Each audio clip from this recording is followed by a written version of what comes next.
afternoon, whenever you're listening to this, welcome to the internet's most sophisticated wrestling podcast, discussing the weekly aspects of it all, right here on The Bald Monkey Wrestling Podcast.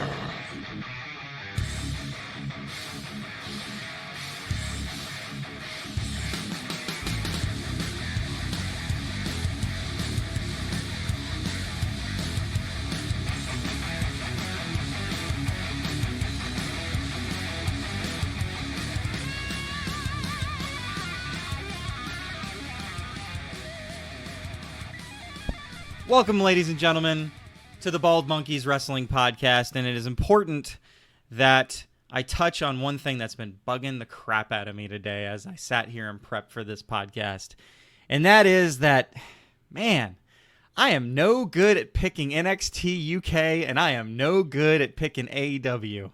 Holy moly, it is time to crown King Chuckles. King Chuckles, congratulations. Oh, yeah. All hail King Chuckles. Yes, he And got... James, come on now. You're being way wrong in that comment. And you are just no good at anything. It has nothing to do with AEW and you and NXT UK. Laying it on thick early tonight. Period. You know, I'm coming hot. I'm glad I'm not your friend, because that would be a really nasty thing to say to your friend. So I mean, he's not wrong, though. Your picks have been horrible. Even your King of the Ring picks have been horrible. Hey, let's not talk about the King of the Ring. Oh, my God, King of the Ring. Listen. We're going to cover King of the Ring later, but you shouldn't be picking on me for King of the Ring. You should be picking on WWE, because what the hell are they doing? But let's start out with what happened before this week in wrestling, the end of last week. Yes, that is NXT Cardiff in AEW. We'll start out with NXT Cardiff because it was the first thing that came on. I don't think we need to talk about... I think two of the matches were... I'm not going to necessarily call them pedestrian. I think the show was pretty good overall. But, you know, could the show have survived without the Mastiff Coffee match? I think so. Could the match had survived without the Cesaro match? I think that Cesaro match was fun, but I don't know that it really made or broke the pay-per-view as a whole. Not necessary. It really wasn't necessary. It was kind of like, oh, Cesaro's here. Well, let's throw him in a match. Let's see what happens. See, but I actually think it was good. I think it was a good pop. I mean, they did a similar pop with Finn Balor a few NXT UKs ago. I think it went off really well. But I do agree with the Mastiff Coffee match, and I'm still wondering if that was meant to happen or not when that turnbuckle came off, because I think everybody played it off pretty well, and the rest of the match was kind of spotty after that point. Like they almost were shook. Like, yeah, it screwed their vibe up a little bit for sure. When he tried to do the springboard into the corner on the ropes and just totally effed up, and the crowd starts chanting, "You effed up! You effed up!" Yep, that crowd was amazing. That's the first thing you need to talk about. I'm telling you what, man. Wrestling. They just start chanting, and it was ridiculous in the Walter Tyler Bate match. I mean, they were chanting so much for Tyler Bate, and just when you thought, oh, the crowd's died off, like they're getting tired, because this was a long match. This match was almost 45 minutes long. Whoa, Tyler Bate. Yeah. Oh, Tyler Bate.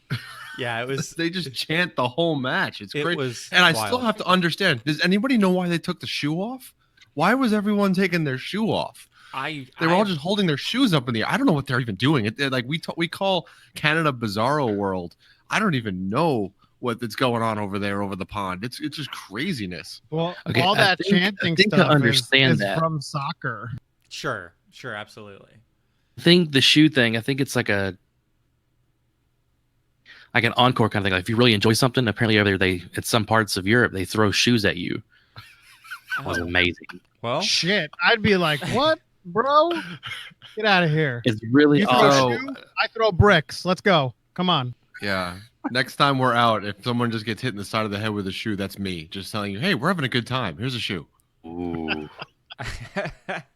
So there's a couple things in particular, right? So I think the thing that was the most surprising of the night was that tag team match. That three-way tag team match, I think it really went above and beyond what I was expecting, and it was very good. Yeah, but that's not my shock of the night. My shock of the night was Storm losing the belt. That was You that know, was shocking. I don't know that it was shocking for the 2 seconds that it happened in real time, and then it was like, well, actually, that kind of makes sense. Does it though? Because every single one of us picked Storm. Yeah. Every single one of us. It does make sense in the fact that NXT is getting ready to be a 2-hour show that's live on USA Network. So does that mean they're bringing her to the main NXT? Because this is UK, not the main NXT. I know. I think that's what it's implying. I think that Toni Storm is, because she's good. You know, I think they would be helping. You are, And that was I know who's speaking. It's me. And I that was the most surprising thing of this match. How much the match for me didn't really work.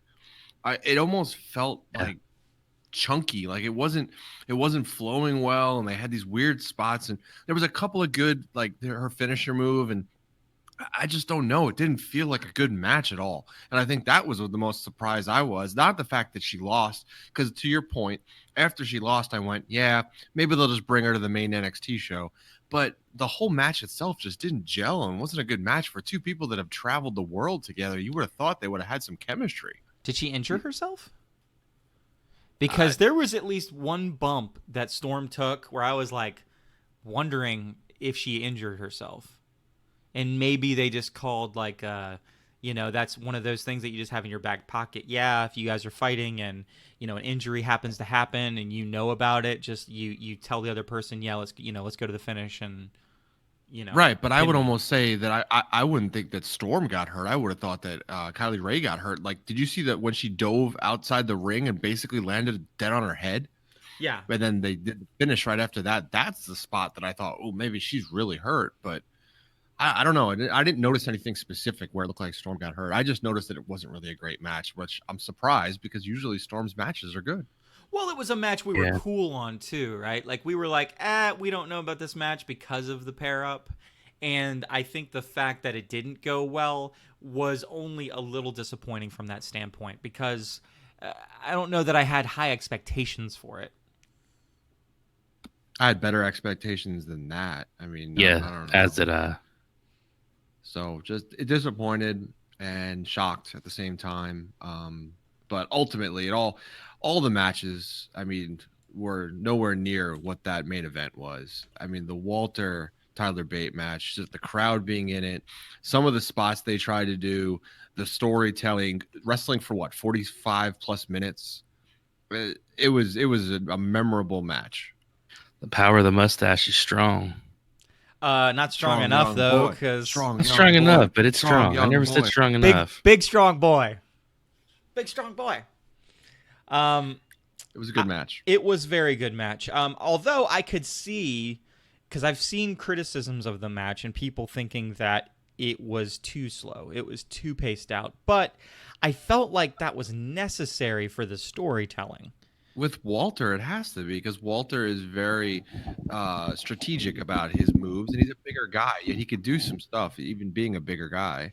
I think that's perfect for what Walter is. Wearing the other wrestler down and doing all these headlocks. That's part of storytelling, and it's also part of the wrestling tradition over there because it's a little bit different, right? This is not American wrestling. This is, England. It's a little bit Great Britain. All the different kind of wrestlers that are doing just old school wrestling, really. Sure. Absolutely. Yeah, so I think overall NXT Cardiff was a success. At least in my watching it, by the time I got to the end of it, I was like, yeah, it was a fulfilling pay-per-view to watch. And I liked that it wasn't trying to compete with anything. It was on the same day, but I got to casually watch NXT Cardiff before I moved on to AEW. I feel like I like the length of Cardiff too. I like the UK NXTs, how long the shows actually are. They're not too long, they're not too short. They're kind of just right there. Sure. Like there's just enough matches to them. Yeah, I'll give you that. So we move later into the night, and I think most everybody was busy, but I was watching AEW live. And we start with the pre-show, and the pre-show has the Women's Casino Battle Royale. Hey, guess what, AEW? It's still dumb, even after the fact. It's still dumb. Stop doing those rules. They're dumb. No one cares. You kill the pop. No one cares about God, the it kills stupid the pop draw the so cards. Kills You the had pop so two bad. people come out in that one group with Ivelisse and what's her name now? Tennille. Neil Dashwood. Thank Yeah. you, Tennille Dashwood. You had two people come out in one group that both could have got a big pop from the crowd, but both basically got no pop because they had to wander out there with the rest of the people in the card.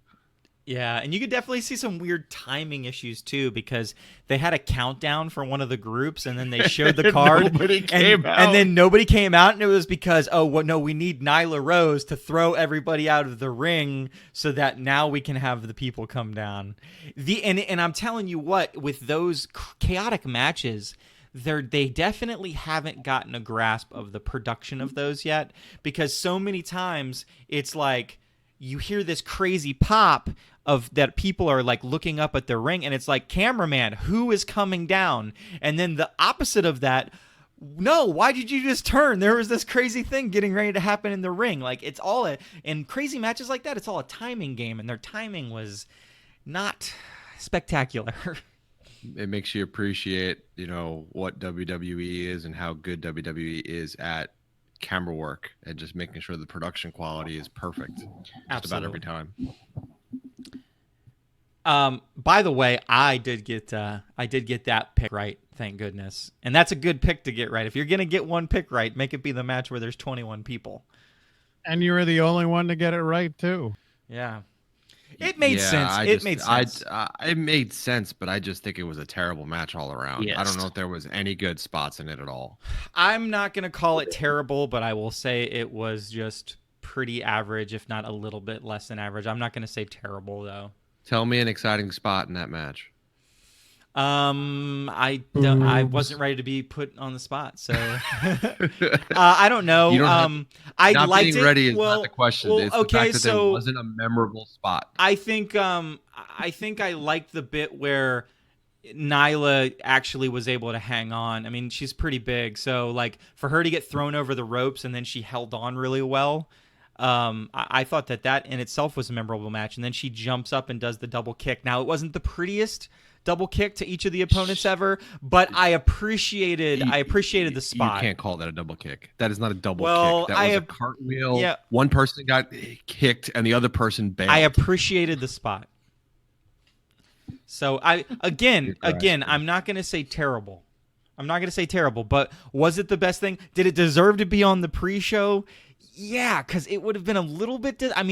While we're going to argue that you need to put good stuff on the pre-show, and while I agree with that, at the same time, with how bad their women's division is and how much we always talk about that, if it was going to be this match the way that it was the whole time, it needed to be on the pre-show.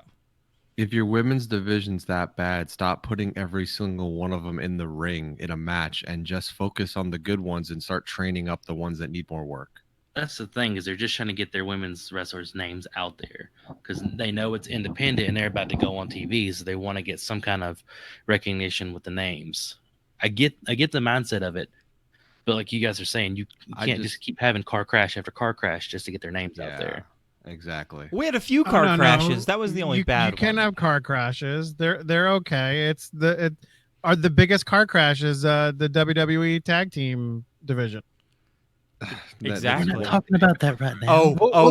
We're gonna talk about the Viking Raiders later. Don't worry. That the car crash that is the Viking Raiders. Don't worry. We're getting there. Okay, so we move on in this pay-per-view, and we have Private Party versus Angelico and Jack Evans, which was a good match. Yeah, it was. Yep. Which we expected from these four. Absolutely. And Private Party, I think they maybe there was that one spot that they kind of messed up where he was going to do kind of like that like backwards spike on Evans, I think it was, and he almost missed him. Like he barely got his legs around him at the last minute and flipped him down off of the top turnbuckle. But they played them off very well, and I think that is a testament to, these guys and their ability to pull these moves off. Yeah, they're like a poor man's Street Profits to me. They don't have quite know if they're charisma of the okay. Profits, maybe in but that they way. do have the athleticism. Yeah, they're maybe more athletic than the Street Profits. Yeah. So they if you took the Street Profits and you took Private Party and combine them into a team, yeah, that would be like the perfect the perfect balance, I think. Private Street New Day, Profits right? party. Ooh. Ooh, child. Okay, so was the pre-show better than previous pre-shows? Yeah.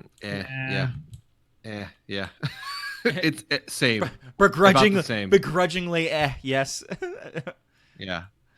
It's about the same as all the other pre-shows because the other pre-shows had some gimmick matches in them. This one had a really bad battle royal and a decent tag match. So maybe a little bit better than decent. Okay, a good tag match. What do you want from me? You don't want know. like me to agree exactly with you?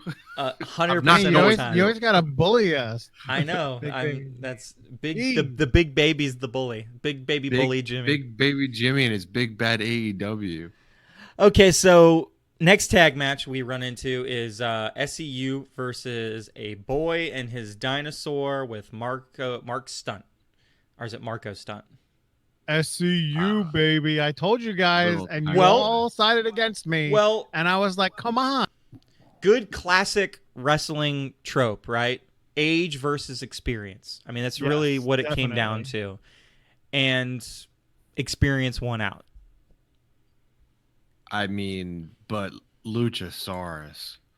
He's the Come man. on. He's so Holy over. cow, this guy is over. If this guy's not the champion, sometime Yeah, in I the think it's a very matter near of time future, before they push him as a top guy. the stuff he can do as a tall guy like that is just crazy. Yeah, he's pretty wild, man.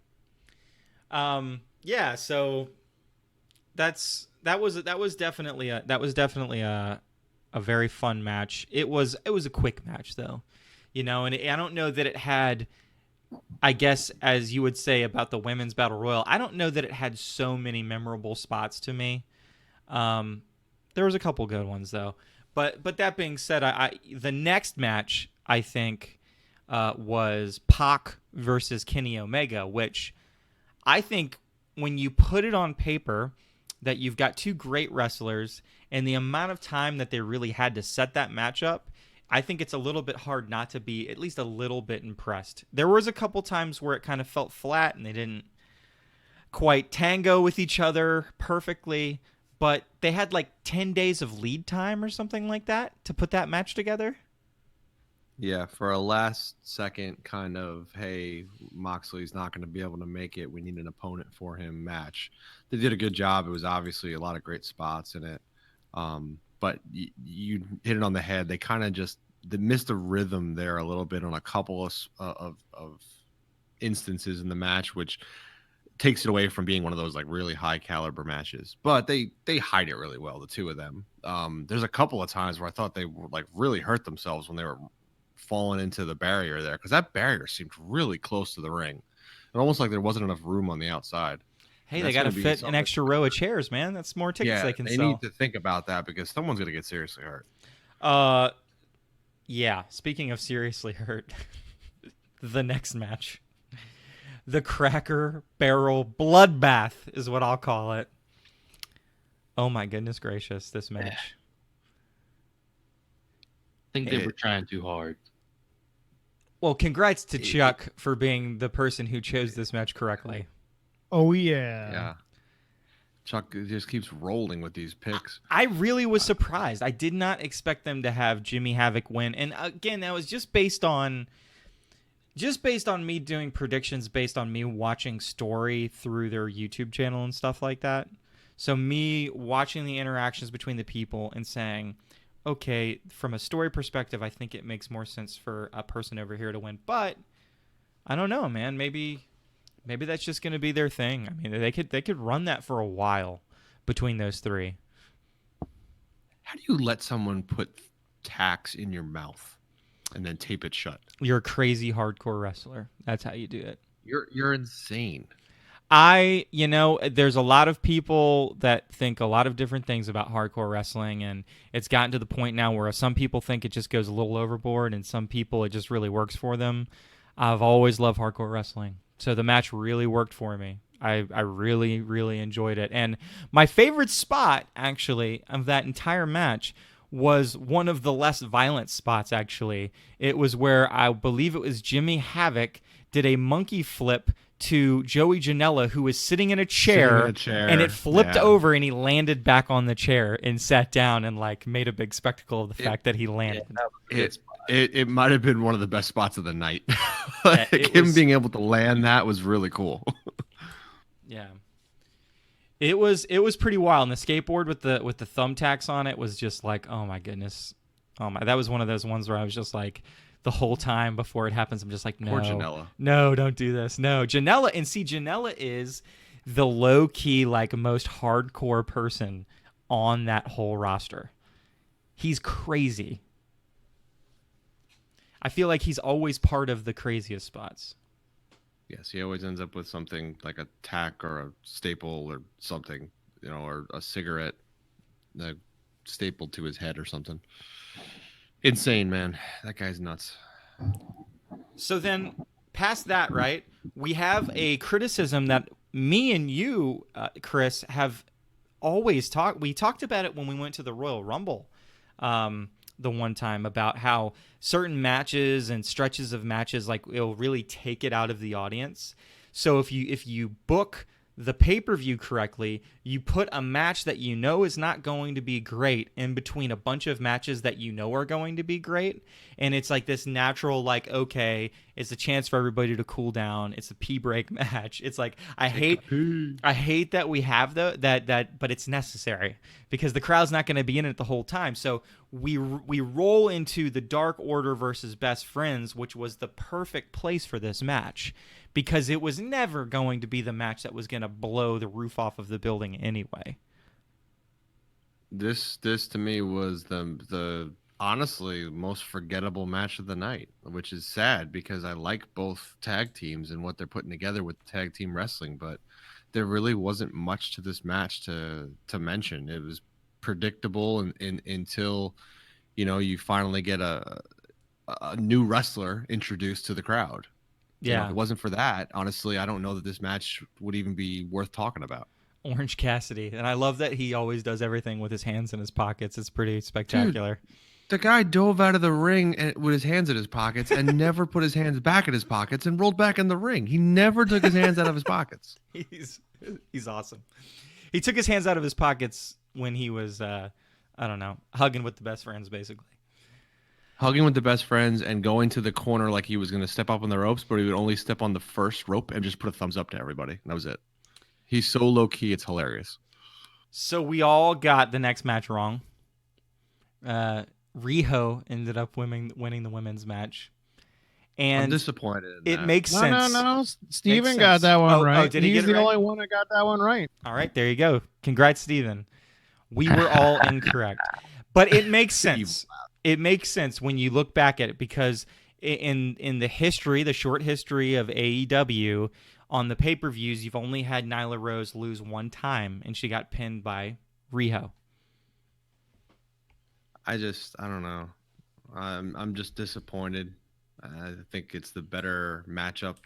I think it's going to be a little bit unbelievable to watch these two go at it, but we'll see what they put together. I think it was an all-right match. It could have been a lot better.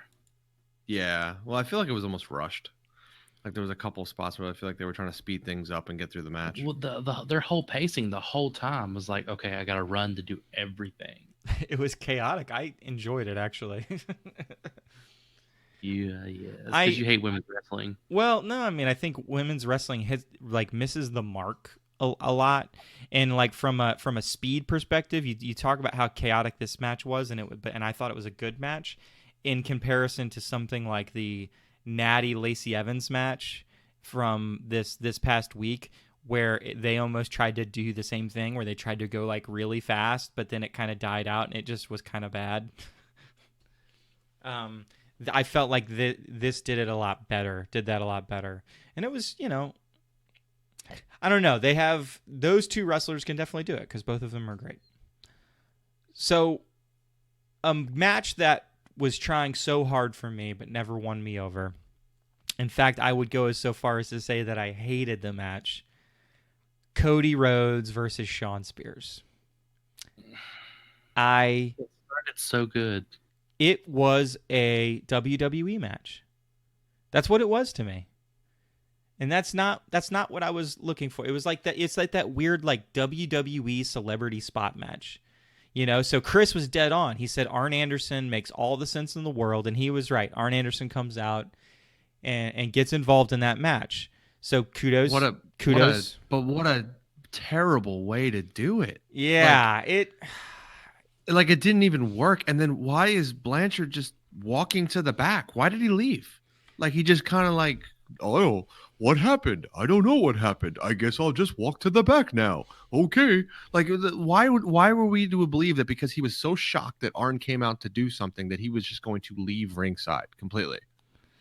No one chased him out. He didn't chase after Arn. He just stumbled to the back after Arn had spine bustered Spears. It doesn't make any sense. Like the story didn't make any sense. Arn Anderson makes all the sense in the world to be out there, like I said last week, but the way they did it made no sense. And I think that's another reason why you probably hated this match. It didn't work. It didn't flow.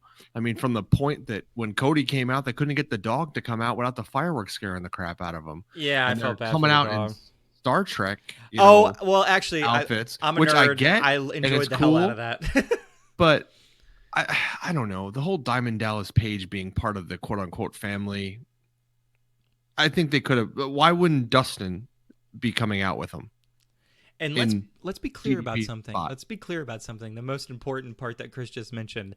Not only did they come out in Star Trek gear, they came out in Star Trek gear that was depicting like all the different major shows. It was awesome. You're a nerd. I Yeah, am. nerd. Damn straight. Oh, actually, now that I'm thinking about it, can we rewind just a minute back to the pre-show, and the winner of the pre-show was MJF. Oh my goodness. He's getting interviewed backstage and he cannot take his eyes off of the woman's cleavage to the point where she has to like, snap him out, say, Maxwell. And then he's just like, oh yeah, you're so smart. I'm surprised you're so smart. Stuff like that. Like that character is the most piece of crap wrestler in all of wrestling right now, and he is maybe without a doubt my favorite character in wrestling right now. I like that AEW is not afraid of that stuff, because that's stuff that if one of the wrestlers in WWE did that off the cuff, they would be fired. It would be over for them. Unless you're New Day. Yeah. But like, oh my gosh, I mean, MJF, he is a master. He's very good. Okay, back to the show. So that show, that match, it kind of fell flat for me. I've read, there's obviously people out there that enjoyed it. People are praising it. People are praising it as a great story told match and great wrestling. And I don't know. I didn't see it. I didn't see any. I turned the corner. I turned the corner on the brothers versus brothers match from the last pay-per-view. I watched it. I wasn't sure that I liked it that much. And then the more I thought about it, the more I was like, no, that was actually a really good storytelling match. This was not that. Okay, so next match, probably the match of the night. It was a ladder match between the Lucha Brothers and the Young Bucks. And what did you tell me? What did you tell me, Chris? I think you started with, as much as I hate to say it. Yeah, those were the beginning of, yeah. So this is where I eat crow a little bit. So as much as I hate to say it, because I was the one criticizing the repetitiveness of this feud with the Lucha Brothers and the Young Bucks, holy cow, what a match with a ladder with these four. Like just nonstop from the beginning. And even a great storytelling match with him, disgracing wrestling by pulling the mask off. Oh, Just so well done, the whole match. molten And heat. and just spot after spot after spot, like just Pull the one. ladder through the table, then shoving the other one out of the Oh. ring, and it looked like he hit so wrong. Like his legs what- were broken, like hit head first to the Yes. table outside. that looks so bad. It was brutal. I thought he was dead. Yeah, and poor Nick. It reminded me of TLC matches when they were letting them just kill themselves out there. They had so much freedom in that tag match just to make it work. It was great. It was great. It was an amazing match, and I will say it. I was wrong. That was a great match, and I'm glad they wrestled again. I don't know that I need to see them in another match because I don't know what they would do to one up themselves other than kill someone. I don't think they're it was going to great be in another match with each other. I mean, because that was kind of the rubber match, right? Like they had faced each other a couple times, and I think that was the third time, and it was a good third time for sure. It was definitely like the cherry on top of that little match set, and Unless they meet at the end of the tournament. Well, with Santos, or it's Santos and Ortiz, right? With them coming out, I don't know, man. I mean, they kind of beat up everybody, making their presence known. All I can say, whether you're excited for Santos and Ortiz or not, is that they've got so many tag teams, so many good tag teams in AEW. If you're not going to say they're good, so many better than WWE tag teams or better. It's pretty incredible, like how loaded they are with tag teams. So, next match of the night, last match of the night, we go to what I'll actually say, I can't say I was very excited for Jericho versus Adam Page, but I will say that I think it outperformed how I thought it was going to go. So, the match was all right. Yeah. I knew Jericho was going to get it just because I don't think Page is a big enough name to give the title to for the first time. Yeah, that was it showed that he could still go. It was, I just 50, but he can still move a little bit in that ring. Yeah, but he still looks like old. And he still looks, slow. And I mean, it was again, what's Jericho good at this point in his career? Storytelling, right? Storytelling in a match, and they did some spots that were decent, but I said he uses his betterness.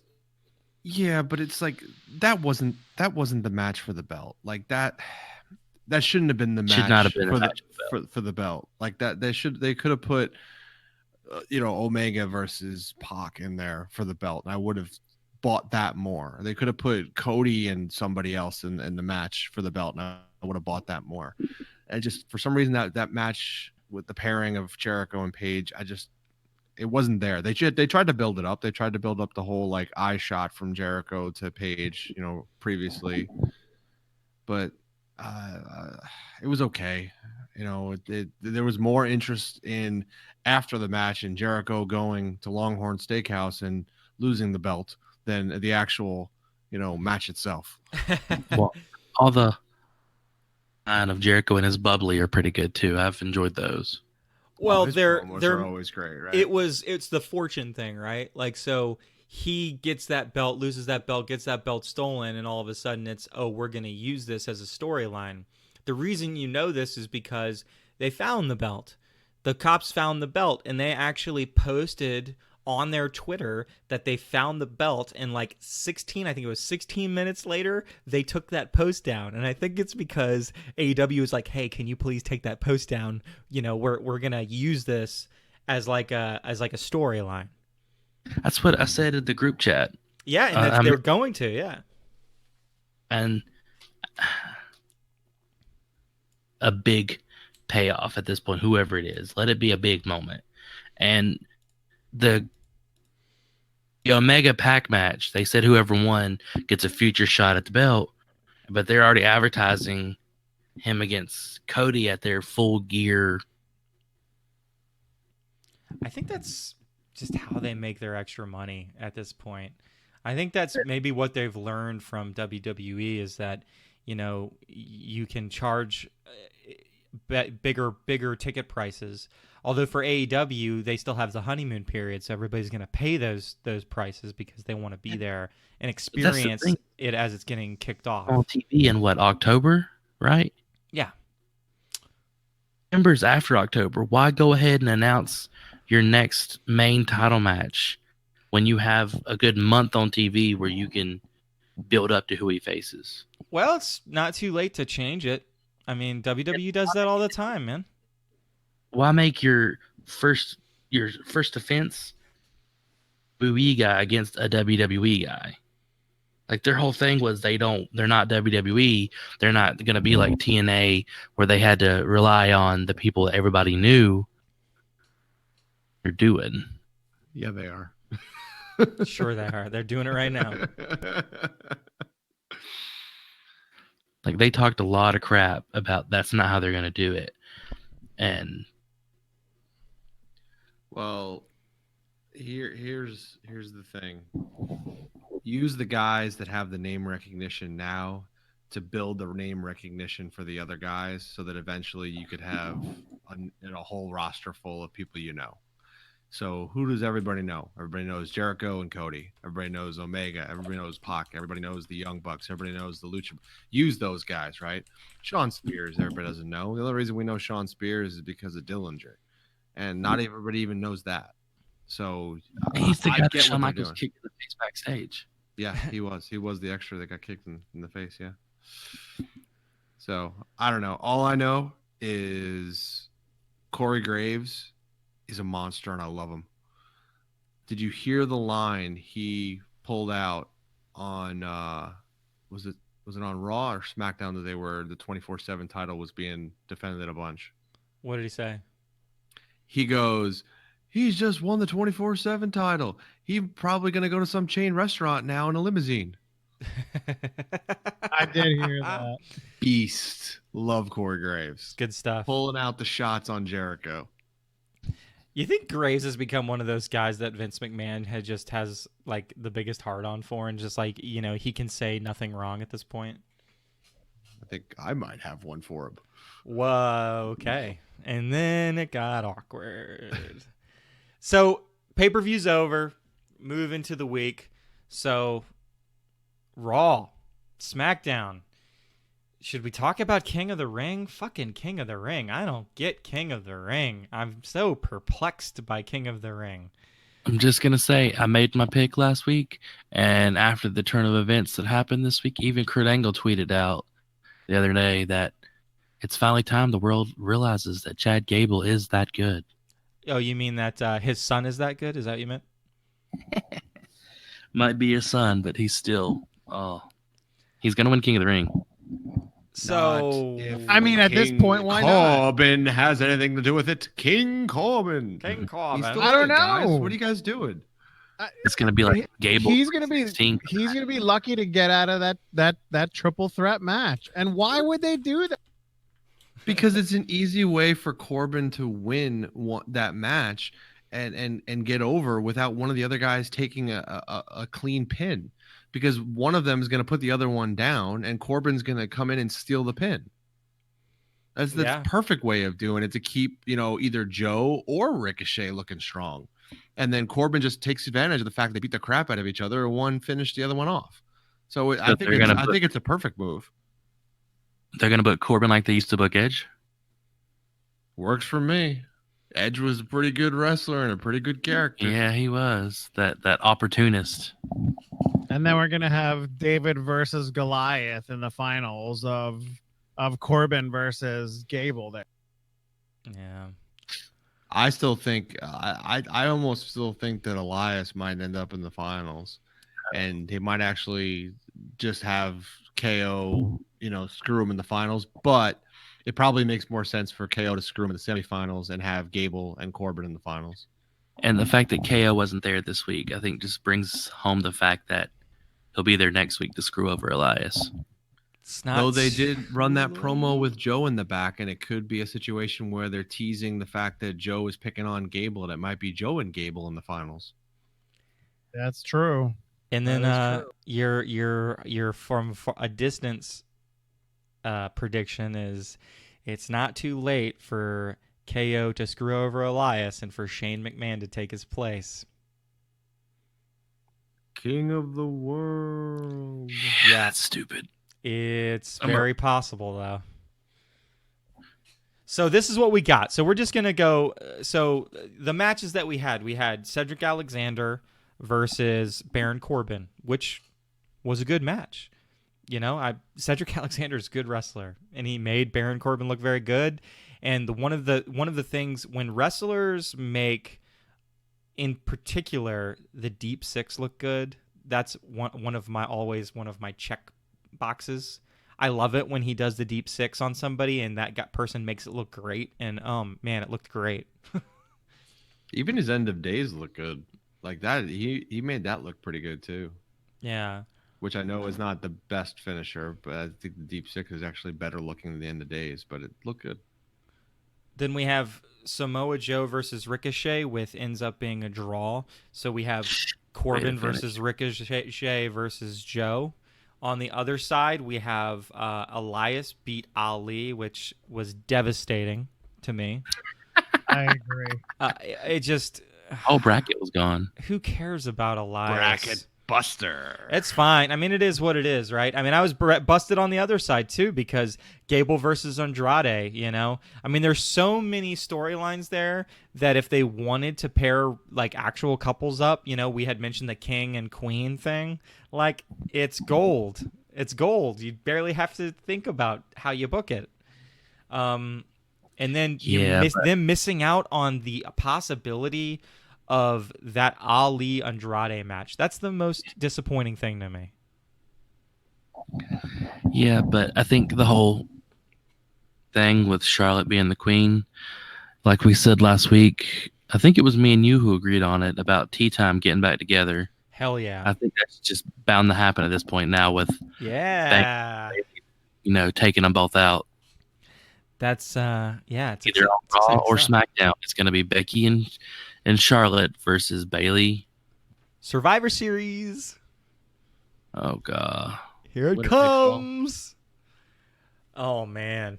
I love me some Tea Time. It'd be nice to actually root for Becky Lynch for once. You don't like the Boston Hug connection?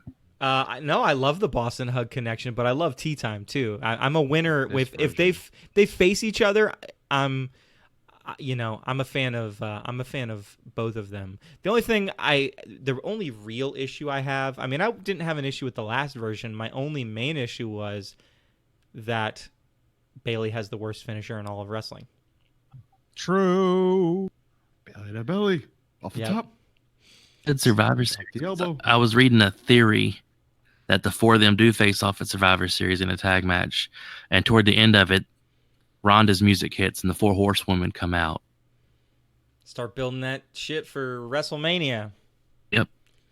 I don't think all of them should come out. I think it should just be Ronda by herself, and then she should just clean house with all four of them, and that could be towards. But that's the thing is, I don't think Ronda, unless they just build her coming back as like a Brock monster, bring by herself. It would have to be like maybe her and Blazer do it.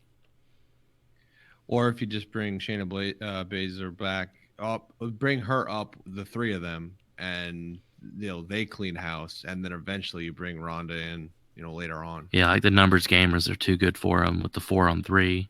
I could see that. So who do we think's winning these King of the Ring matches, boys? Got Corbin versus Ricochet versus Joe. Chris, who's winning? Are you really asking me that question? Yeah, I am. Just so I can hear you say it again. King Corbin. Steven, who's winning that match? I'll give it to Ricochet. Yeah. Chuckles? Oh, I'm gonna go with Joe, just because of what happened backstage. I guess. I mean, I really don't want Baron Corbin to win. I did pick Ricochet to go far in the beginning when I picked the entire bracket at the start, but now with this whole triple threat thing screwed, I don't know. I I would like to see Joe win this match here. It's going to happen. Joe's going to get hit with a deep six, and then he's going to go for the end of days on Ricochet, and Ricochet is going to reverse it into a DDT, hit his move off the top, and Ricochet is going to win. Man, he's going for the hardcore Damn. predictions too. Ricochet is going to hit whatever the heck his finisher is out of the corner on Joe, and then Corbin's going to grab Ricochet, throw him out of the ring, and pin Joe. King Corbin ain't going to make it. King Corbin! The butch lesbian from an 80s high school. Your king. I'm gonna go with. Man, It there's doesn't matter who you're going with. yeah, it's gonna be wrong no matter what, right? There's two different Don't ways pick I my would guy. kind of like to do this, but Pick Corbin. Pick Corbin. I'm gonna have to go with Ricochet. Son of a gun. I'm gonna have to go with. I gotta go with the face because of how I'm picking the opposite side. So, okay, so the opposite side now we've got Chad Gable versus Elias. Who's winning that match? Chris. I'll go with Gable and KO screwing over Elias, and maybe we actually get Elias and KO at Clash of Champions. Steven. Gable all day. Chuckles. And I'm just to be bold that KO's music's going to hit right on the ramp and do the distraction. And then when he turns around to look, he gets hit with a German suplex, and Gable wins.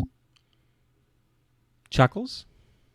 Man, even though I threw this guy like under the bus, over the hill, around the corner, and everything in his match against Shelton Benjamin, he has been wrestling pretty darn good in his matches. So, and again, I'm going with the whole, good guy, bad guy, face heel. We're gonna go with Chad Gable on this one against Joe in the finals.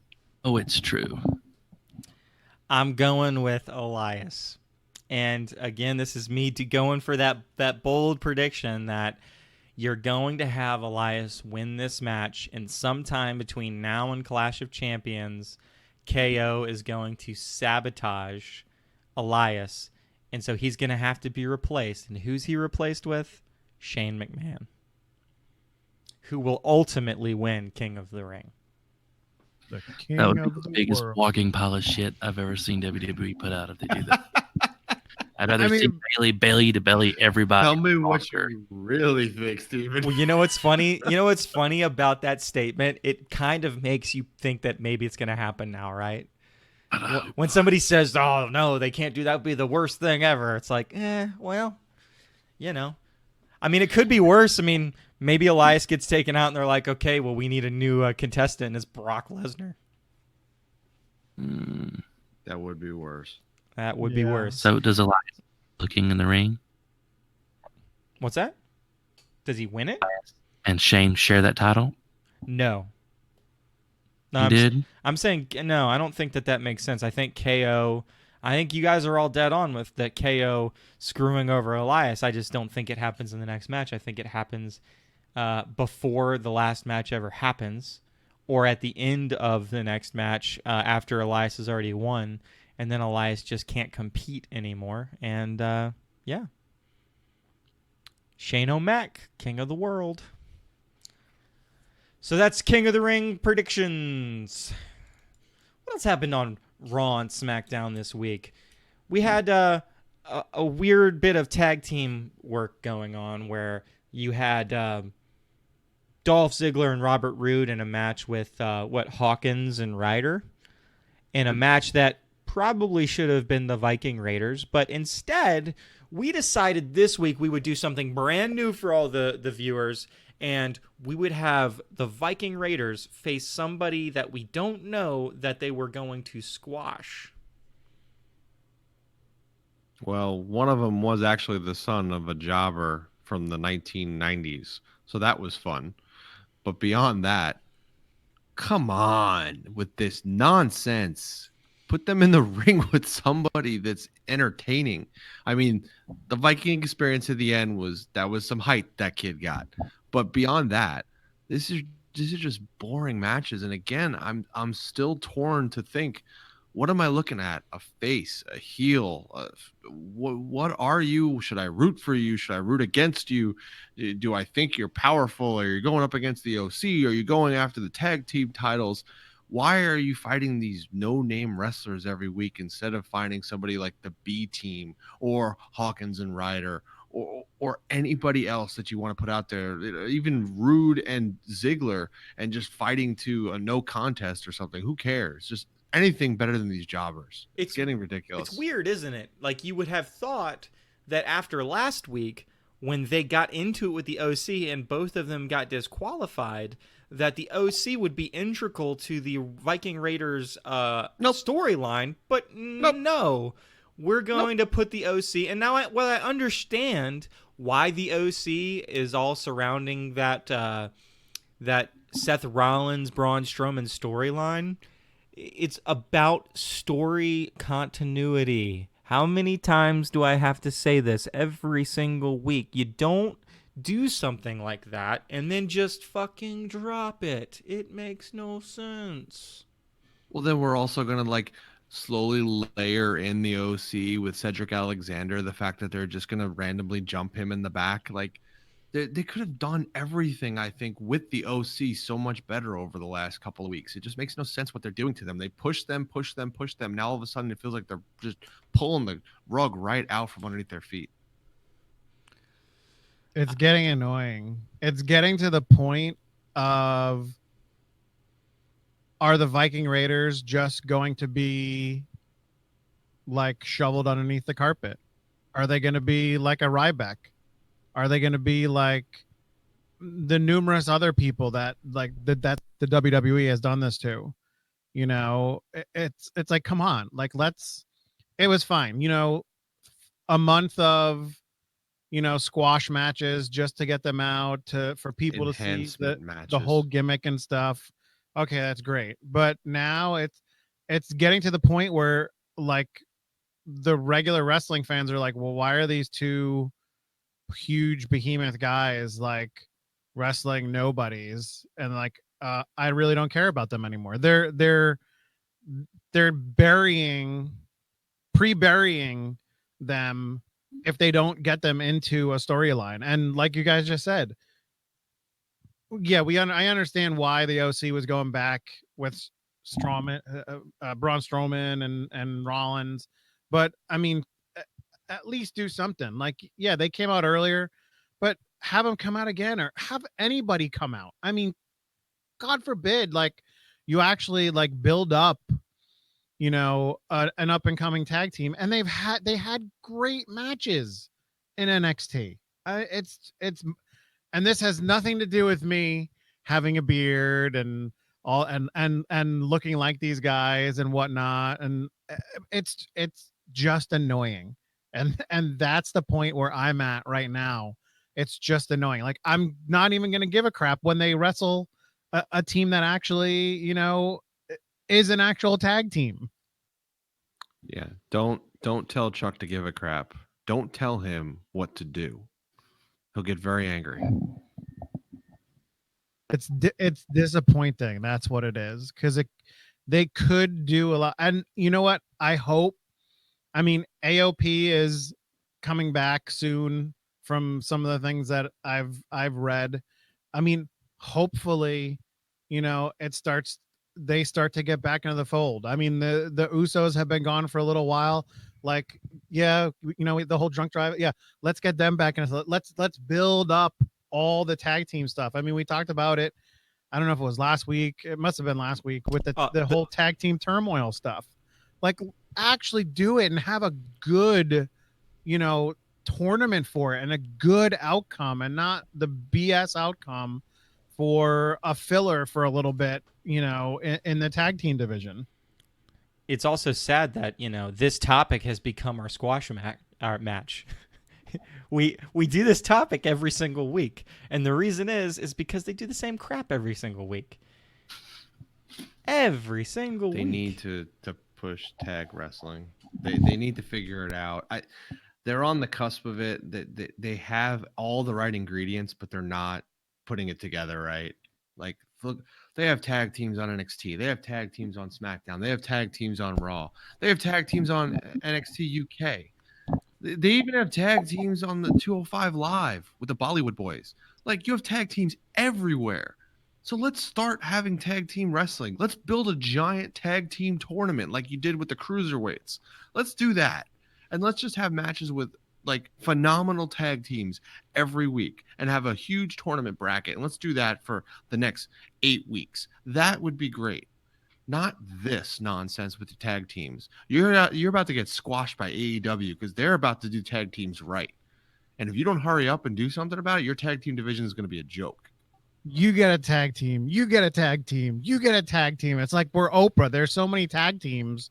It's ridiculous. By the way, Oprah is the devil. But anyway, I mean, like, I know, totally random, out of left field. But I mean, the Street Profits. Why not have the Street Profits come out on Monday? Like let's say the Viking Raiders get another squash match. Why not have the Street Profits come out and be like, whoa, time out. You guys are the big boys on the block, or you think you are? Like, let's get some. Let us show you what it is. Like, let's have something like that happen, and it doesn't have to be the Street Profits. It could be anybody, just not two random schmoes. Those Randy Schmucklacks. They'll get you every time. Those Joe Schmoes. Oh, well, it's the record that just keeps skipping over and over and over and over again. Sad to say. And like I think you nailed it on the head, Chris. The reason, one of the main reasons that AEW is going to be, pretty successful right out of the gate is the fact that they have come out and said that tag team wrestling is like one of our main focuses, and they've got a lot of really good tag team to the point where we talk down about some of the tag teams on AEW, but when you pull back and you really look at it, you go, God, that's still a pretty good tag team though. Even though because you're forced to, because it's a game of comparisons, right? So you have like your top, 5 or 6 tag teams in AEW, and then it becomes a matter of, there's a huge rotation for not a lot of time, even on a television show.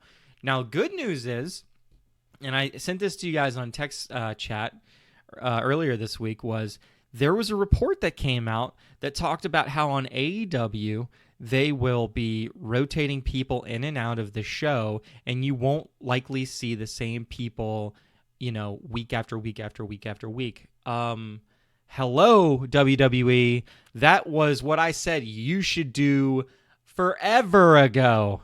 And AEW is going to do it. And guess what? They're going to build stories. They're going to do it right. And they're going to kick your ass because you're too stubborn to worry about, the continuity of all the stories and making sure that the tag team division makes sense, making sure that the women's division makes sense. The story is so much stronger on AEW. Even when the story fails, even the Cody Rhodes Shawn Spears match, which I didn't even like, had more storytelling than you're willing to throw out a lot of these wrestling matches.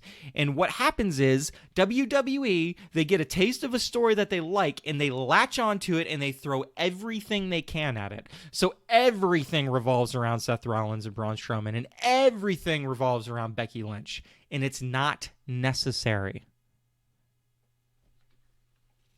Preach. Yeah. It gets me pretty angry because it's silly. Like, what are we watching every week? We're watching the same crap over and over again. The only thing I will take offense to is the idea that AEW is going to kick the crap out of WWE. Oh, well, they're not. Yeah, they're not going to kick the crap. I still don't see that. But that was a far-fetched statement. But they're going to kick the crap out of WWE from a storytelling perspective. They're going to crush them. Because the one thing that's been true with even their one-off matches on their pay-per-views is that most of them Most of them, like the SCU versus a Boy and His Dinosaur match, is the perfect example. Again, it was just telling a story within one match just then about age versus experience, and experience being better than age, and it was this own self-contained little story in one match, and that's all they needed to do was the one match to tell that story. And they have plenty of matches that I've seen on NXT and 205 Live where they grasp these concepts. But what they want to do is they don't know where to draw the line. They don't know where to say, okay, they do some storylines really well, and then when they do that storyline well, they cling to it. Like I say, like Bray Wyatt. Okay, so here's the thing, right? Bray Wyatt the return of Firefly Funhouse, and he's getting ready to challenge whoever wins the Universal Championship to a Hell in a Cell match. Now that's exciting. We all like Bray Wyatt, right? But here's the problem. Here's my problem with it. It's unnecessary to push him that hard. It's so unnecessary. Why? Because he's really popular? Just because somebody's really, really popular doesn't mean they have to have the title. I agree, but I feel like the push of it too is trying to change the status quo, because it is just Seth Rollins and Braun Strowman right now. Like, they got nothing else going. Well, here's the problem, though. Here's the problem, Steven. Bray Wyatt is not Brock Lesnar. So because of that, we expect to see this title. And the thing that works really well from the perspective of having, Bray Wyatt doing what he does is the absence of him. It's the fact that we don't see him all the time. And that absence makes that storyline more potent. If you put a title on him, like the Universal title, all of a sudden it's this thing that you've put on him where you need to make him more visible, because you're going to have these top tier wrestlers like a Braun Strowman or like a Seth Rollins or like a Brock Lesnar or whoever they have going after him and forcing you to have to see him more. The more that you see Bray Wyatt and the more that he has to appear over and over and over again on television, it wears down the character, and you're going to run it into the ground like you did with Becky Lynch. But then at the same time, I don't think they have to. He doesn't have to be there. They can just keep doing the Funhouse with him having the belt. Oh, I trust them to do that. And having like the different puppets taking the belt and like driving him mad. And I think they're going to put it on the Fiend because they want to build to him versus Finn Balor at WrestleMania for it. Demon for the Universal Championship. That's what they're trying to build for. You've got time. They've got time to do that. They don't need to push this storyline so hard. So yeah, so they've got a couple good storylines going on in WWE, but they're clinging too tight to them, and they like to beat them to death.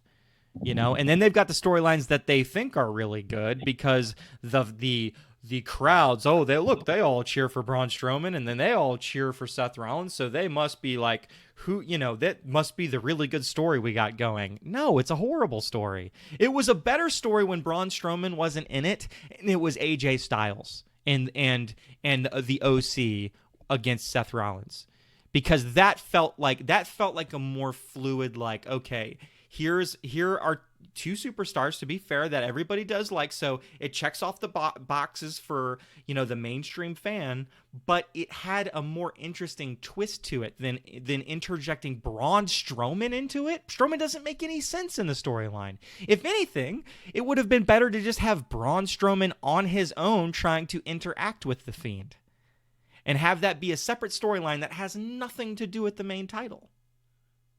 Am I going crazy? I don't know. Am I wrong? Probably. No, but I'm leaning towards the idea that why is the Fiend going to be the person that everyone's chasing? Would it make more sense that the Fiend is going after everyone, going after all the history he has with everybody? It's changing the view of who this character is for Bray Wyatt. So instead of the one that everybody is, worried about coming after them, they're going to go chase after him, which I think doesn't have the same effect. This character has effect because he's scary and because he comes out of nowhere and he's coming after you, and it's a horror film. This isn't a horror film now. Now all of a sudden it's we love the Fiend. The Fiend's great and he's the good guy and he's the hero. We don't want the Fiend to be the hero. He needs to be the horror film villain.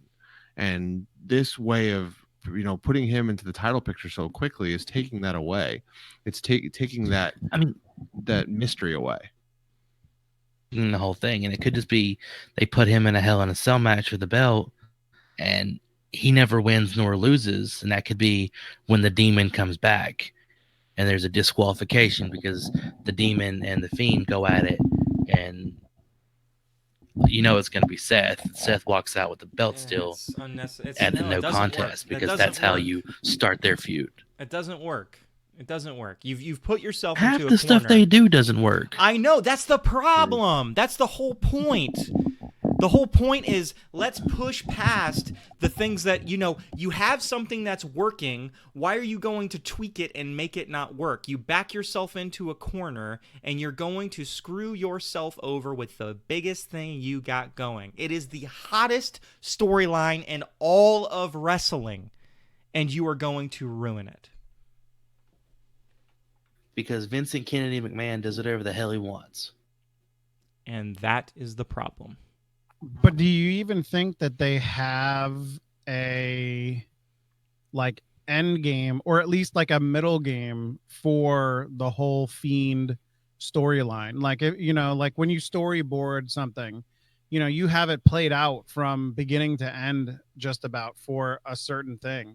Do you think they even have any of that in place? Because throwing him in into the Hell of a Cell match or into a Hell in a Cell match, in my opinion, it doesn't make sense. I don't like it. I hate it. And I agree with what Tiro said about, you want to have him chasing others, not others chasing him. It's ass backwards. It would be better if you're going to have him in a Hell in a Cell match, don't let anybody know that he's in a Hell in a Cell match, and have Randy Orton in the damn ring and have the cell just come down and Randy Orton be like, what the hell's going on? And then the Fiend's music hits and then he comes out and he just destroys Randy Orton. Doesn't even have to be a match. Kind of feel like you're attacking Randy Orton there. No, I'm not, but it makes sense though. This is the whole point with the story that they've been pushing. Randy Orton, the reason I always talked about him being one of the next opponents is because it makes a lot of sense. For that matter, golly day, there's a number of people that it could be, but they're just, I don't know, man. If they hold to this, it's gonna be an issue. If Braun Strowman does not win and then it's him and Braun Strowman just in a Hell in the Cell, I'm fine with that. But the problem is you have Braun Strowman. Braun Strowman is himself a problem.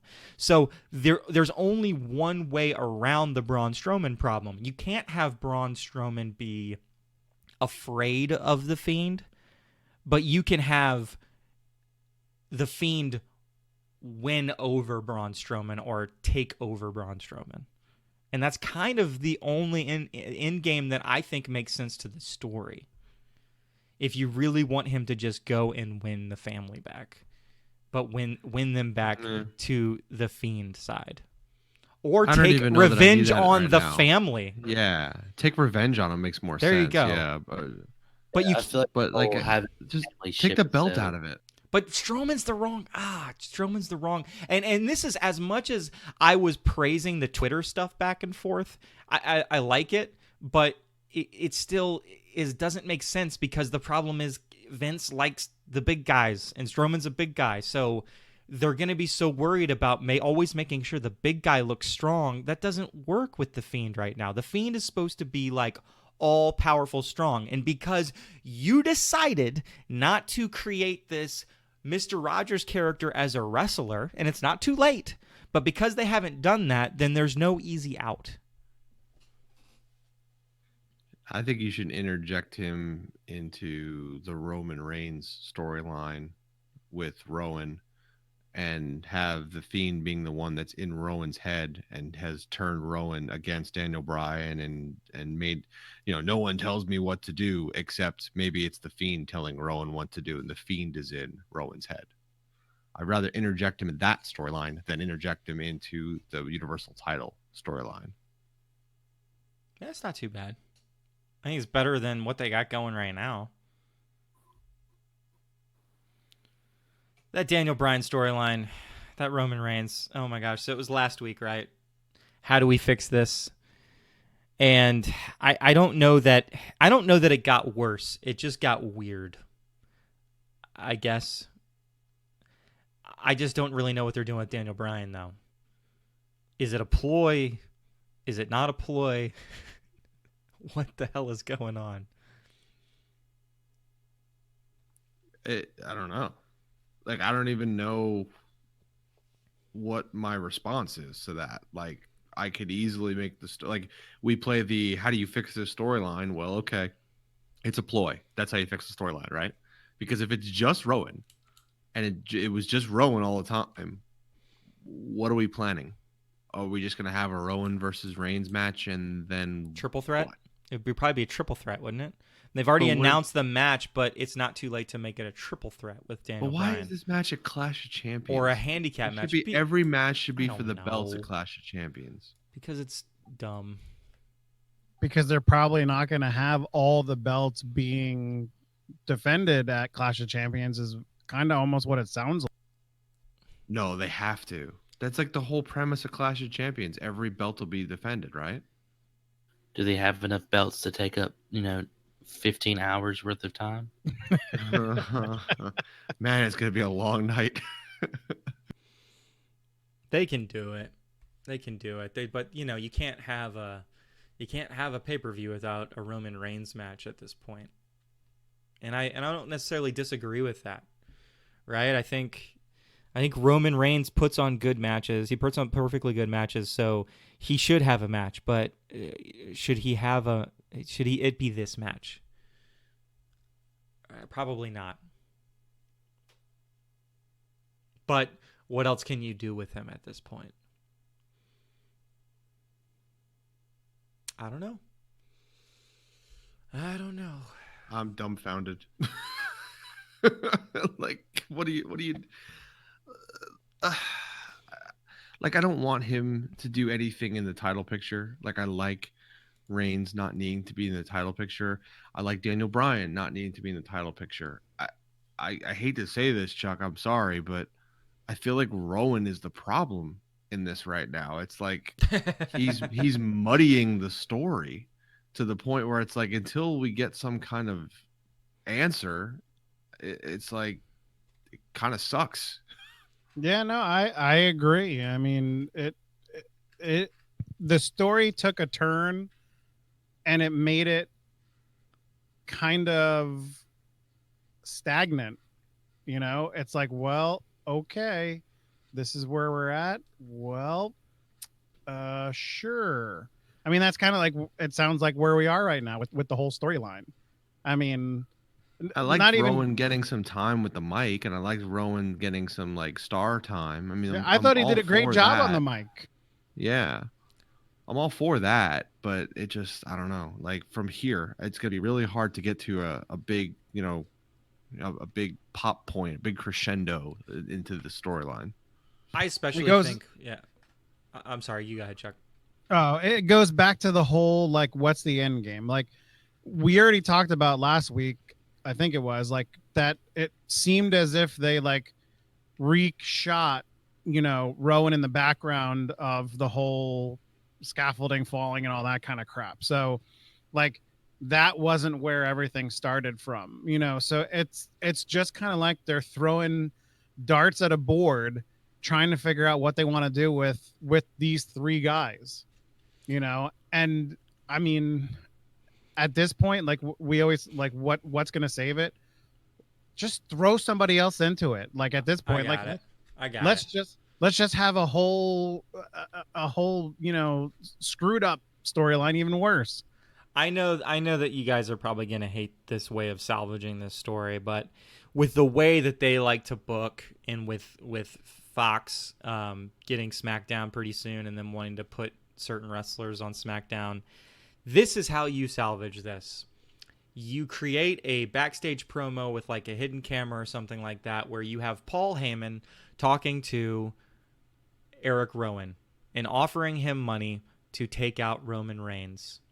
And basically somewhere in that promo, Paul Heyman says, were you always just going to listen to Daniel Bryan, or are you going to do what you want to do in regards to taking that money? And so we find that out kind of later on after this match that they have has happened. And after we've cemented the fact that Kofi is getting ready to lose the WWE title to Brock Lesnar very soon. So that when we roll into SmackDown, one of the first storylines we're rolling in with is Roman Reigns stepping up to face Brock Lesnar because Brock Lesnar tried to have him taken out. Or Paul Heyman tried to have him taken out. Would that salvage this storyline? I'll give it a shot. I mean, it would work. I mean, in the scope of how you defined it, I mean, yeah. I think it would work. And would it salvage it 100%?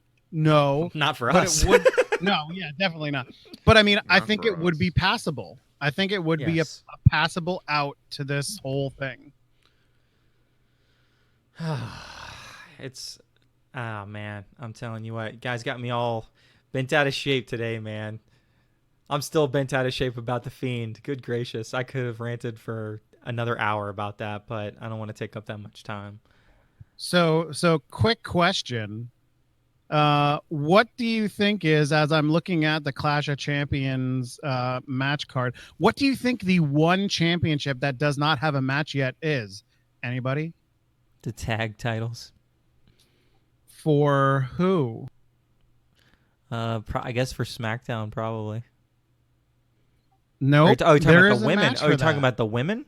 The ding, women's ding, tag ding, titles? ding, ding. Women's tag team championships do not have a match on the card. They it'll have be tag there. belts for the women? I didn't It'll- know they had tag belts Yeah, for the right. women. I think it'll be there because of this past week.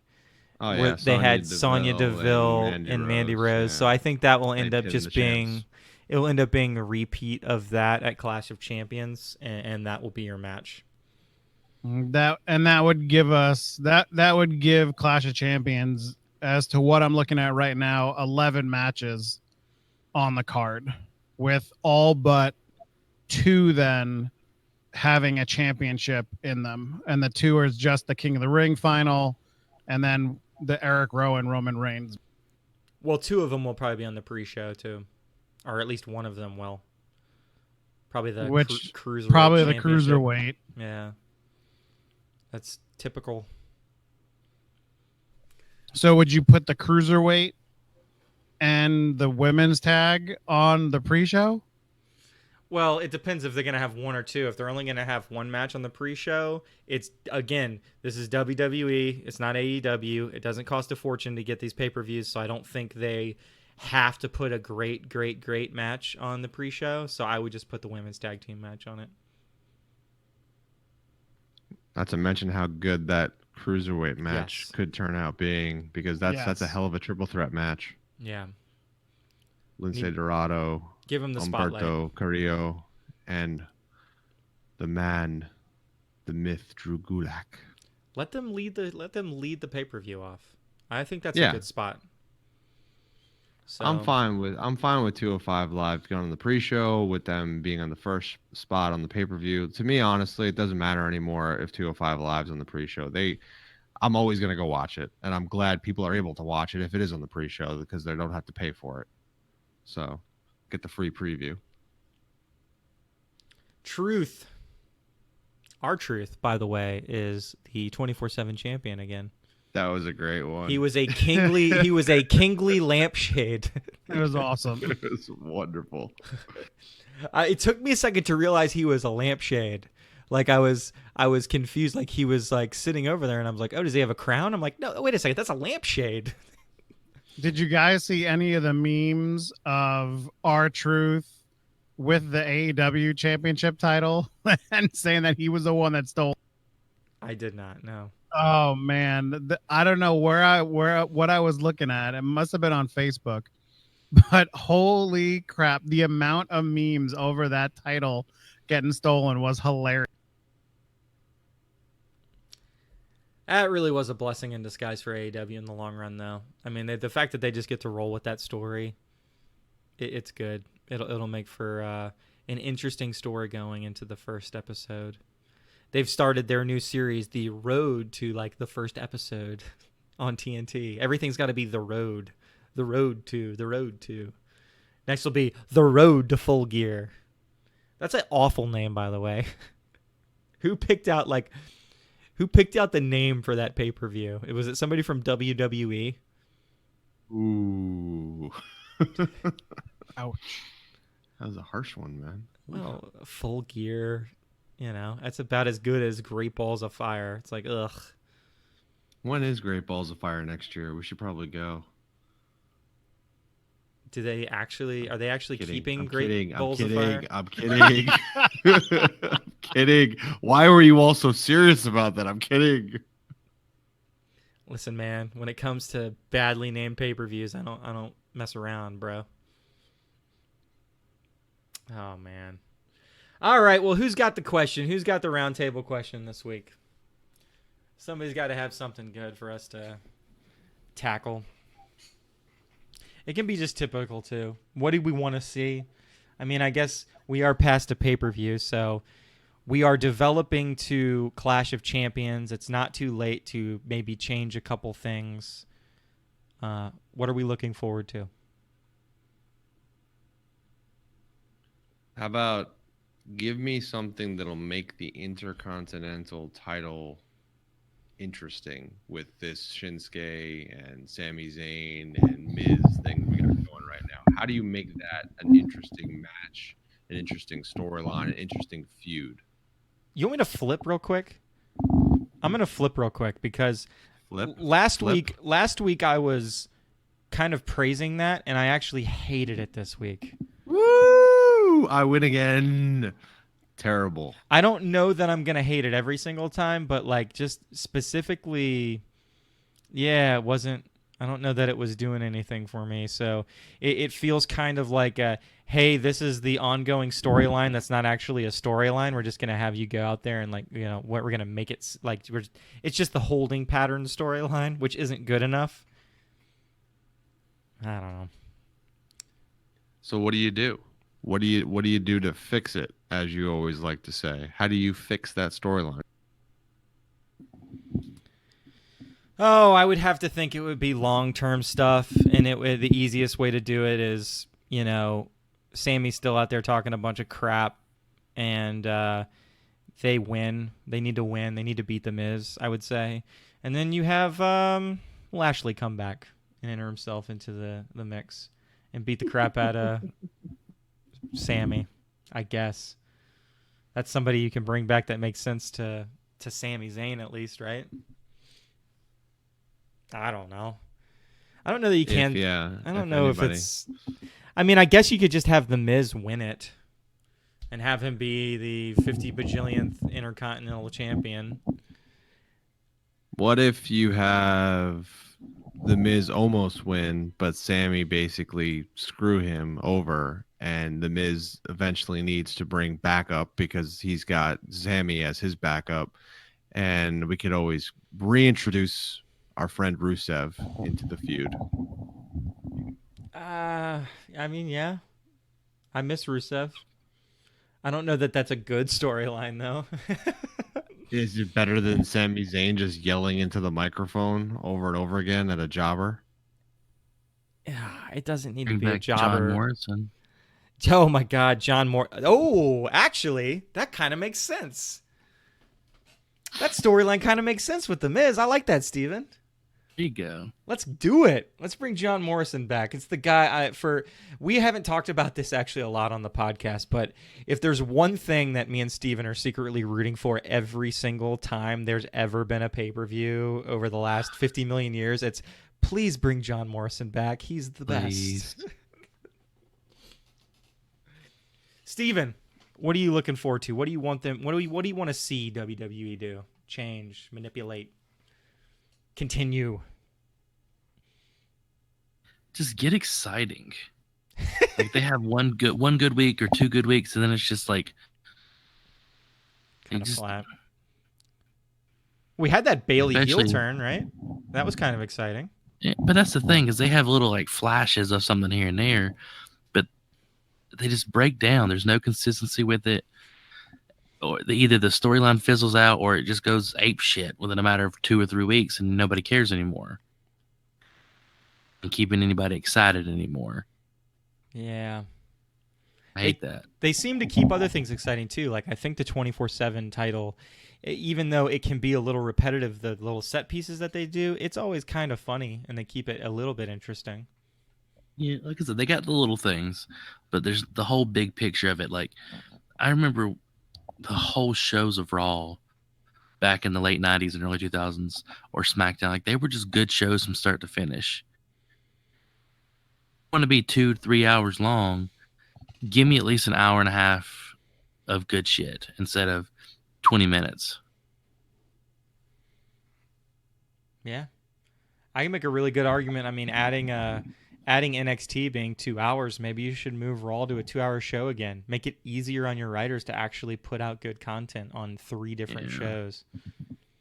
Do you see this ridiculous nonsense they're doing with the NXT on USA Network, where it's 1 hour on the USA Network and the second hour on the WWE Network? I did not know that they were doing that. For how long are they doing that? That's what they announced for the first episode, where I don't know how many episodes they'll do it for, but the first hour will be live on USA. The second hour will be live on the network. And then the second hour will be able to be seen on the network afterwards. They did not say the first hour would be. I wish that they would update on the network the current week's episodes earlier. I'm not saying they have to be right away, because I understand that, USA and Fox need to get what they need to get out of it, but I wish they didn't have to wait so long to turn those around. They're way behind. Oh yeah. I mean, way behind. But now, are we going to have the same problem with NXT, where we're not going to be able to see the first hour of NXT unless we watch it? Well, I guess you could probably watch it on Hulu the next day now, right? Yeah. They could have put that into contractual obligations, though, for them picking it up, though, because for USA, I mean, that's just a straight win, Chuckles. What do you want to see, man? I would love to see more Bailey and Sasha Banks just beating the crap out of people with chairs. I really am loving that. And more Bailey to bellies too, right? Oh yeah, definitely more of those. I think we need to send Bailey and Shinsuke Nakamura to finisher camp, because I don't like Shinsuke Nakamura's finisher either. But that's what? What? But are you serious? Yeah, I don't really. You don't like like Kinshasa? No. I think it looks pretty good. I don't know. What do you guys think? I think that's a pretty good finish. I like the Kinshasa. Need Two-Face. I'm fine with it. I'm the only one that's the weirdo. You're on an That's island, okay. Chuckles. I'm on an island by myself, but it's okay. My other question is, does Sami Zayn actually wrestle? Because I don't even remember the last time I saw him wrestle. He's a good wrestler. I'm not sure he can wrestle anymore. Well, all he 'Cause did I was mean- lose. I mean, he hasn't won a match in forever because he's just been basically a talented talking jobber. Like every match Sounds like he's been in is just Samoa like Joe, sounds quick. like Cesaro. quick. Well, he's- quick. Well, he's like the reincarnation of Dolph Ziggler, right? So that's not a bad thing to WWE. Like WWE loves Sami Zayn for that purpose. Like, oh, we can go out there, put him out there. He's really good on the mic, and then he'll also make the person he's fighting look really good. I just almost feel like they're making fun of Leo Rush with the Sami Zayn character, because it's exactly what he's doing. He's basically just doing the Leo Rush character. Which could be which really would be a good way to bring Rush and Lashley back. Bring both of them back to go up against Shinsuke and Sammy. And then hype man versus hype man. I like that. That's a good one. There you go. There you go. Bringing some game. You know what? You kind of stole my thunder there, Chuck. Although this sorry. This is going to be some really targeted throwback stuff, right? I think that Bailey should stop doing the Bailey to Belly, and she should get a modified version of like a diamond cutter and start being Cutter Bailey. She has turned heel. Let's bring in Cutter Bailey, boys. When are you ever going to stop with this nonsense? Oh man, I'm telling you what, for those of you who have listened to this podcast for a long time will remember Cutter Bailey from early episodes. So like the one person. I'm telling you, she just needs to wear like, she can be like goth. She can listen to The Cure all the time, and she does diamond cutters to people. Just go for it, Cutter Bailey. Forever. I'm sorry, DDP is part of AEW now. She would be doing the RKO. This is true. Just a cutter. This is true. You can call it just a cutter. Yeah, or she can do like a modified version of a Twist of Fate, but they'll call it a cutter, right? I was gonna just call it the butter. I cracked myself up. They'll call it something like the hugger effect or something. No, let's get rid of it. If she's gonna be a heel, we can't be pushing this hugging thing too much. People too. Butter, butter, Bailey, butter, Bailey. Oh wow. Wow. Yeah. So, well, who knows? Who knows what this week will bring to Raw and SmackDown? Probably not a whole lot. I mean, it's going to be what's the shows before the pay-per-view, right? The pay-per-view is next Sunday, I believe. So these ones before the actual pay-per-views tend to be all set up, not a lot of action, pretty boring, blah, blah, blah, seen it over and over and over again. Well, ladies and gentlemen, it has been wonderful talking some wrestling for you. Chuck, Chris, Steven, it's a pleasure as usual. Ditto. If only the feeling was mutual. Oh, wow. Man, It was okay. The boss biting back. So as usual, wherever you are, or however you are listening to us, we really appreciate it. We would appreciate likes, subscribes, anything. Tell your friends about us. We have a lot of fun doing this, and we think that it would become an infectious thing, and people would just enjoy listening. I know for a fact that I've got friends that like listening to the podcast, and they don't even like wrestling. They just enjoy listening. I mean, that's how it goes sometimes, I love us so much that I taped a podcast with you guys, and then I listened back to it later on. Oh, that's so sad. It's bad though. It's like one of those things where you like laugh at your own jokes type of a deal. And so I've listened back to it before because I was like, listening for something in particular, trying to remember if we had predicted something, and I get to a really bad joke and I just start like cracking up, and then I feel immediately sad, like, oh, why am I laughing at my own jokes? Why am I laughing at our jokes? Because you're sad. Yes, because I'm sad and I like wrestling. Well, at least you're sad.